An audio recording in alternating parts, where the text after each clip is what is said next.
G'day, I'm Sean from River City Trees, and today we're going to be talking about how to operate one of these banded chippers. So first things first, when it comes to operating these chippers, we need to be thinking about PPE. Make sure we're wearing our hard hats, some hearing protection, eye protection, steel cap boots, and ideally some gloves as well. Now, obviously, it goes without saying, these chippers are quite dangerous, so there is a lot of safety procedures that you need to be keeping in mind.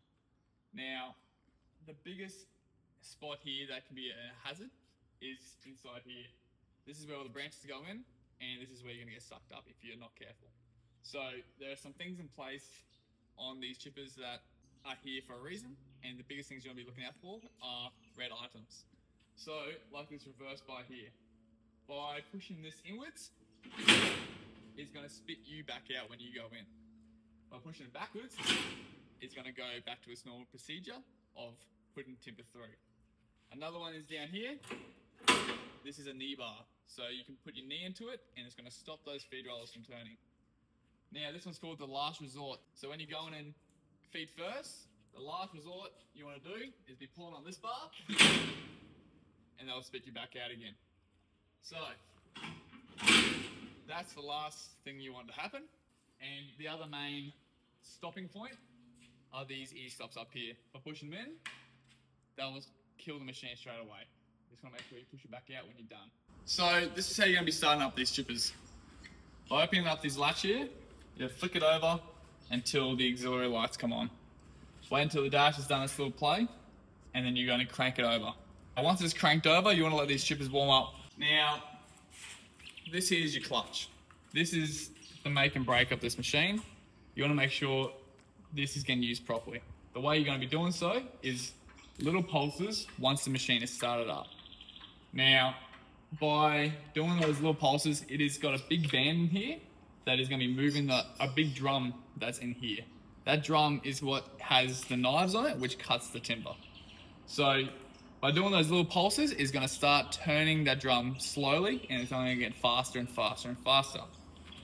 The only way that drum isn't going to be turning is if there is a piece of timber that is stuck or jammed in that drum. In which case, stop straight away if you're noticing that no progression is happening. Now the progression you want to be listening out for is a slight change in the tone of the machine. And you want to be looking up there the whole time to make sure that wood chips and sawdust is starting to come out of the chute. If that isn't happening, stop what you're doing straight away and go find your team leader on site or someone that is inducted on these chippers straight away. So when looking at the screen, we'll flicker over to auxiliary, wait until that turns off. Now I'm not going to start it now, but you crank that over, just turn the machine on. Now once your clutch is engaged, then you got your rabbit and your turtle. To bring the revs up, you hold down the button here for the rabbit. To bring the revs down, you hold down on the turtle. Now when it comes to turning off the chipper once it's all running, the clutch is engaged, the way we want to turn this chipper off is by firstly bringing the revs down. When the revs are at its complete lowest, that's when you can pull out this clutch here. And then once the clutch is out, you can turn it off. It's exactly the same, but just in reverse with how we started it. Alrighty, over here, we're going to be looking at the levers. Now, these are the main things we're going to be using on this chipper when operating it. We've painted the items you don't use that often, and the ones that are green are the ones we do use that often. Starting from, I guess, the top left, this one here, pushing it in and out is going to stop those feed rollers. That's crucial for stopping the works, moving onto site, or if someone's walking past and you don't want any branches flicking on them, stop that by pulling that out. This is an override. So for when branches whack this bar here, that will also stop the feed rollers. Now, the benefit of this override lever here is so that it can continue the branches going through without you having to get down here and pull these branches up, pull this lever up. Here you got the winch, which is connected onto this. So this winch is so that we can run out, grab branches, grab whatever. And the way by using it is by pulling this lever down and up. That's going to make it a free spool or active. And that is what's going to help pull that rope in. Looking over here, these are your chute directioners. So that's going to turn it up and left and right. These two levers here. And lastly, this lever here is for these rams on the back here. This is here so that we can disconnect it from the truck and continue to shoot debris through the chipper as well. The other main feature you're going to be using on this chipper is this lever on the right here. It's on both sides actually. Now pulling that back is going to lift that feed roller up for the machine to feed some branches through.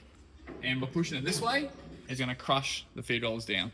Now, when feeding a chipper with branches, you want to make sure you're feeding it from the side and pushing it through this way.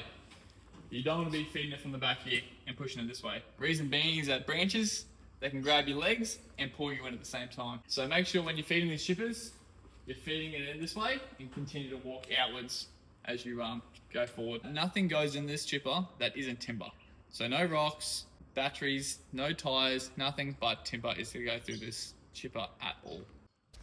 Now we're just going to go through a quick run through so you can see and hear. Now with a couple of quick pulses on the clutch, you can hear the barrel starting to turn. Eventually you start noticing that there is some wood chips coming out the chute, which indicates that the barrel is not blocked up. Once then, you can now push the clutch in, and when you're done with the work, you can pull the clutch out and turn it off at low revs. Now when it comes to unblocking the chipper, the first thing you want to do is pull up the feed rollers, grab out the yoke and slide it in so it locks it off. Then you want to head around to the front, turn it off, pull the key out, and then start looking in the back to unclear it. Here you can see by pulling the lever back, you'll lift the feed rollers up, and that is your stopper bar and forward and reverse bar. The other thing you want to keep in mind is making sure you're not wearing any loose clothing. So make sure our high-vis shirts are always somewhat tight and nothing's ripped off them. The other thing is make sure if you've got any long hair that is tied up and out of the way, because anything can get caught and dragged into that chipper when you're feeding it. Making sure you don't rest your hands on the side of this chipper at all times. When logs are going through, the log can bounce around and it can crush your fingers. The other thing you can do is when machinery are dropping branches or logs onto the back of this bed, the grabs open up, they can crush your fingers also. So never leave your fingers here because that can be a hazard. Don't get too caught up if this is all a bit overwhelming. You will not be starting and stopping this chipper in the next week without someone that's inducted on this chipper with you. So you're going to be going through the starting, stopping, and the operations of this chipper under supervision from an inducted chipper operator here at River City Trees. Awesome, thanks for listening to that. That is how to operate one of these banded chippers here at River City Trees.